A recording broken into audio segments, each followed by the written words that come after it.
pour la première présentation avec, vous l'avez entendu, Maître Capri. Merci beaucoup.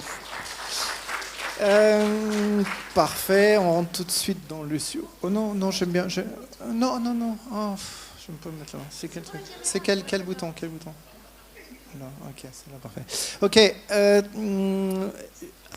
je vais vous parler de la campagne de photogrammétrie 2024-2026 du GESRI, simplement pour que...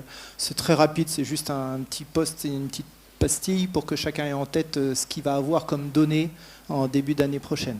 Rappel pour ceux qui ne connaissent pas trop CERAI, c'est un groupement d'intérêt économique. On a 20 entités autour de la table. Gouvernement de Nouvelle-Calédonie, à Prince Nord et Sud, commune de Dambé, Amondor, Nouméa, Païta, société CDE, CNRK, l'OPT, ça ce sont les membres et des partenaires, les communes de Boulou-Paris, La Foix-Bourail, Pointe-Bout, Koné, Vaud, Calagomène, Koumac, le CIVOM, VKP.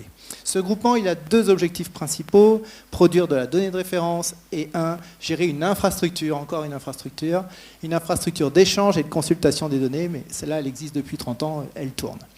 Les données de référence, donc dans nos données communes, produire des données de référence, on pense à quoi? On pense à un plan topographique avec une de précision, des orthophotographies, aujourd'hui on a une résolution de 10 cm pixels, des données LIDAR et les modèles numériques associés, et on a deux bases de données métiers qui sont Atlas et REFIL. Atlas, les équipements publics, et REFIL, c'est une sous-partie du RIL, avec simplement tous les immeubles nommés par les bailleurs, le bâtiment K des Tours de Magenta par exemple. Donc, j'ai relisté ici les données de référence que l'on met à jour avec notre campagne de photogrammétrie.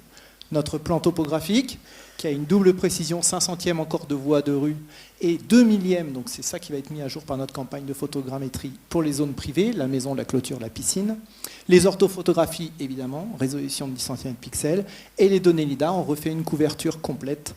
Je viendrai à la fin vous dire ce que l'on fait exactement.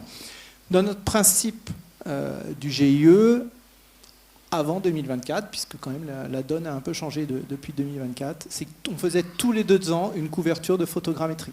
Donc concrètement, tous les 2 ans, des nouvelles photos, et on ne travaillait que sur le grand Nouméa. Le principe étant, année N acquisition, année N+1, les traitements. En 2024, on avait une prestation qui était prévue, et qui a donc été reportée suite aux événements en 2025. Donc acquisition en 2025, traitement en 2026. Merveilleux. Donc notre avion, on a lancé une commande. Maîtrise d'œuvre, on a 2 sociétés métropolitaines, Société Cadran et Altoa. La phase d'acquisition est gérée par la société Altoa. L'avion est présent depuis le 1er octobre, donc il est à Magenta.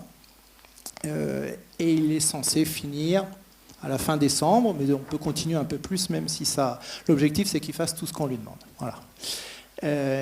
Alors cet avion, il est arrivé de Hollande. Je vais vous montrer après la petite carte pour la petite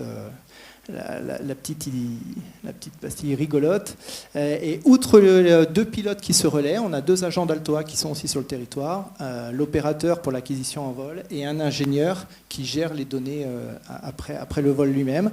On a 2 capteurs, une phase 1 RS150, ça veut dire que c'est 150 millions de pixels, c'est un moyen format. Et puis on a un LIDAR, ça c'est le LIDAR, c'est pour répondre aux mêmes exigences que le LIDAR HD France de l'IGN. Voilà, notre avion il est parti le 22 septembre, il est arrivé le 1er octobre, il a mis 12 jours pour arriver. Et 47 heures de vol au total. Alors vous allez me dire, ils sont nuls, pourquoi vous n'avez pas pris l'Australie ou la Nouvelle-Zélande, ce que l'on fait d'habitude. L'Australie, ils sont au taquet. Donc les avions disponibles pendant 3 mois. Et puis moi, il me faut un double trap, c'est-à-dire qu'on ne veut pas qu'ils volent une fois comme on a fait il y a 2 ans. Ils volent une fois pour la photo, on change le matos et on revole pour le LIDAR. Non, là on veut un double trap qui puisse mettre les 2 équipements en même temps. Donc voilà, pour la petite idée, c'était une petite histoire, l'avion il est arrivé, les pilotes se sont fait plaisir, et voilà. Ah bah oui, parce qu'ils sont basés, ils tournent surtout en Europe. Donc là, pour l'idée, c'est que cette boîte, en fait, elle a 10 avions de la même... Elle fait que ça, elle est prévue pour ça, cette entreprise. C'est Zutch Aviation, c'est une boîte donc des Pays-Bas. Ils ont 10 avions du même modèle, le B200. Là. J'imagine que ça fait celui d'avant. Parfait, c'est cet avion-là, c'est vraiment celui-là. Ils ont 10 avions du même modèle, comme ça au moins en termes de maintenance, c'est parfait. Et ils ont décidé, tiens, pendant que c'est l'hiver en Europe, on va en venir en mettre un pour répondre à ces rails, et puis comme ça il va tourner, sachant qu'on envisage même peut-être de le laisser un peu plus longtemps pour répondre à d'autres possibilités l'année prochaine. Voilà, en attendant, ils sont là, et ils font Alors qu'est-ce qu'ils font concrètement? Alors, nous, Serail, jusqu'à 2022, on s'occupait de VKP, et puis maintenant, avec l'adhésion de la province Nord, on s'occupe aussi de la zone... on s'occupait du Grand Nouméa, vous devez me reprendre quand je dis des bêtises, et maintenant, on s'occupe de la zone aussi VKP. Ça veut dire que ça suit tout notre process d'industrialisation. Et puis, vous voyez, il y a plein d'autres zones, parce que cette année, les provinces Nord, la province Sud, et puis la DAC, pour la partie autour de Tontouta, on dit, Fabien, attends... nous, on a aussi des besoins. Est-ce que tu ne peux pas essayer, tant que l'avion est là, on porte une commande un peu globale au niveau de Serail, mais tu prends nos besoins en considération, et c'est ce que l'on a fait. Donc du coup, voilà toutes les zones que l'on doit couvrir. Il y a 2 mois, un peu plus que 2 mois pour faire ça.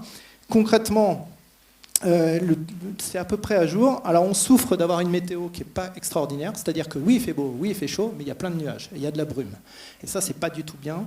Nous, on veut travailler vraiment quand il n'y a pas de nuages. Alors vous allez me dire, Fabien, qu'il y ait 0 gros ciel bleu, ça n'arrive pas souvent, mais en même temps, l'avion, comme on dit, il ne se repose pas, mais il est très rapide. Ça veut dire que concrètement, pour faire ça, il lui faut 2 jours. Faire VKP, pareil, il faut 2 jours. Kumak, il faut 1 journée.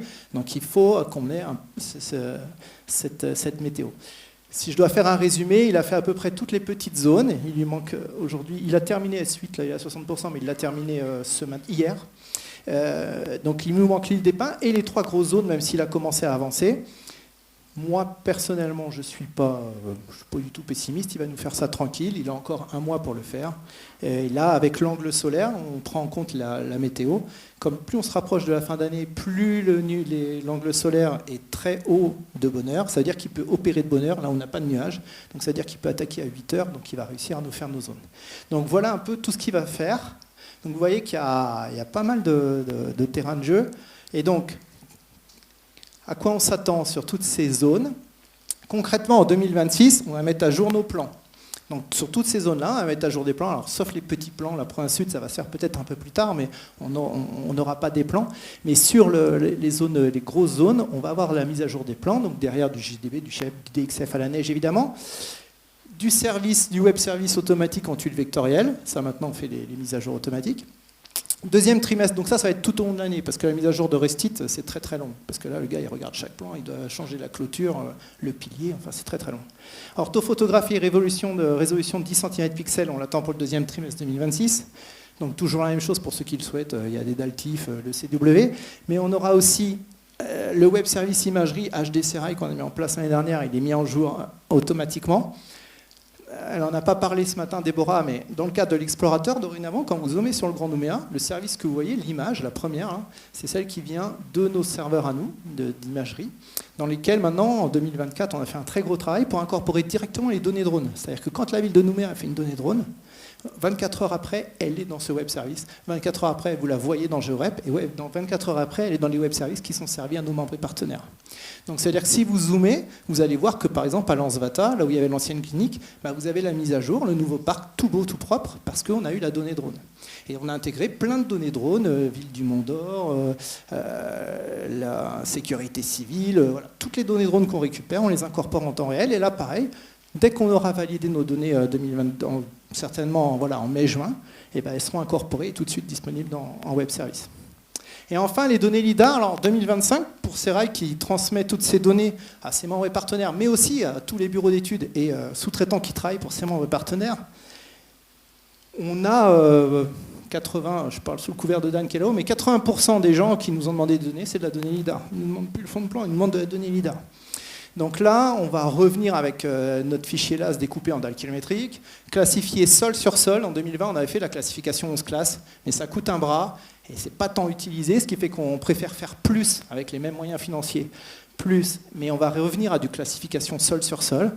On est dans le même schéma que HD 2025 de IGN, c'est-à-dire 20 points au mètre carré en moyenne. Chaque mètre carré du terrain de Ploum jusqu'à Tontouta et tout VKP, vous avez dit 20 points avec une précision, je vous renvoie à ce que je vous avais expliqué il y a 2 ans, une précision qui tient la route, quoi.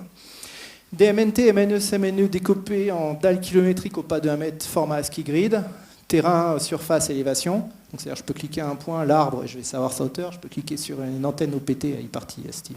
Je peux savoir la hauteur de l'antenne. Et puis la petite nouveauté, là on est en train de finir le script. Donc tout ça c'est scripté entièrement chez nous. Et là on est en train de faire un nouveau petit script, c'est-à-dire que cette donnée, ça va vraiment être novateur je pense. La donnée kilométrique, donc LIDAR, donc la précision du LIDAR en dalle de 1 mètre, en pas de 1 mètre, on va la porter dans un MNT raster général. Et on va la porter sur notre service AGOL en format ground. Ce qui veut dire que vous allez pouvoir l'utiliser en service vraiment MNT et faire des profils en long super précis avec un pas de 1 mètre. Et sur l'ensemble des zones que je vous ai montrées. Ça marche super, c'est top. On fera des démos là-dessus, nous, courant 2026, là, dans le cadre des nouvelles applis qu'on est en train de mettre en place. Et ça, c'est super intéressant. Et évidemment, pour nos membres et partenaires, vous pourrez faire des exports en géotiff automatique des zones qui vous intéressent.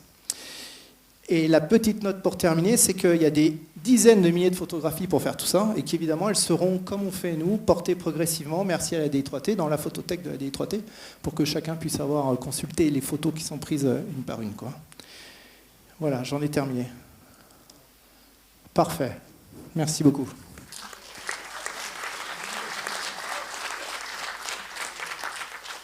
Alors, il nous reste effectivement quelques questions parce que tu as été effectivement relativement, redoutablement efficace sur la présentation quand même de ce programme qu'on attend depuis longtemps, qu'on attend quand même depuis, ça devait se faire de l'année dernière. Mais effectivement, il y a une attente forcément aussi d'utilisateurs. Est-ce que vous avez des questions à poser à Fabien sur cette campagne ? Tout était complètement clair sur les dates, sur effectivement les périmètres et sur les technologies. Bon, écoutez, un grand merci à Fabien. Et donc, on attend la suite forcément avec impatience.